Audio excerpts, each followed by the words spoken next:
কি রান্না করবা? হান্ডি মাটন।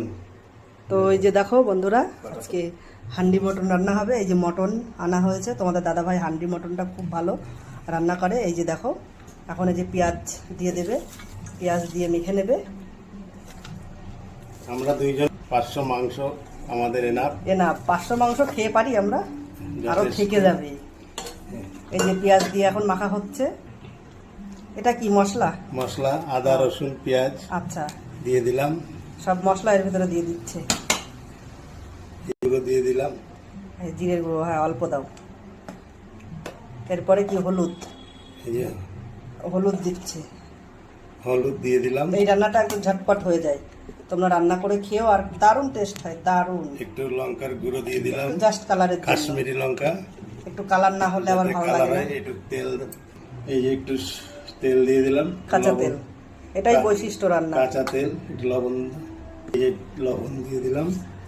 লবণ, একদম ঝটপট রান্না হয়ে যাবে। যাদের খুব এখন এইটাকে ম্যারিনেট করে রেখে দেবে, 40-45 মিনিট রেখে দেবো। তারপরে হান্ডিতে বসাবো। এই দেখো, একদম এই রান্নাটা ঝটপট হয়ে যাবে। যারা খুব কাজে ব্যস্ত, মানে আমাদের এখন পুজো কাজ, তো খুব ব্যস্ত আছি, তার জন্য এই রান্নাটা শর্টকাটে রান্না একদম। আর খেতেও খুব টেস্টি হয়। তো আমরা রান্না করতে থাকি, তোমরা দেখতে থাকো। একদম একদম দেখতে থাকো, তোমরা দাদা ভাই রান্না করছে। আজকে মটন কষিয়ে খাওয়া হবে, একদম হান্ডি মটন। কাচ্চি খানি সর্ষের তেল। আচ্ছা, এটা আমাদের ঘরে অরিজিনাল তেল, সর্ষে, আমাদের জমির সর্ষে। তো আমরা অরিজিনাল তেল বানিয়ে খাই। তো যেহেতু জমি আছে তাই, না হলে তো কিনেই খেতে হতো। এই যে দেখো, তেল দিয়ে দিয়েছে। এইবার কি দেবা এর ভেতরে?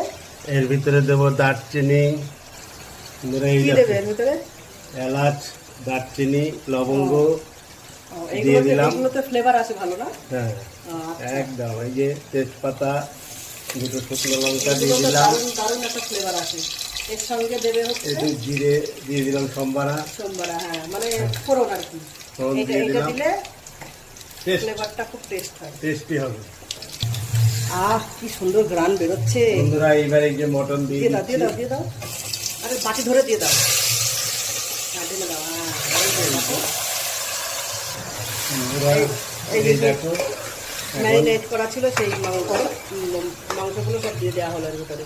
45 মিনিট মতন ম্যারিনেট করা ছিল। পেঁয়াজ, আদা রসুন, জিরের গুঁড়ো, লঙ্কার গুঁড়ো দিয়ে একদম কমপ্লিট করা ছিল। এখন এটা আস্তে আস্তে হবে।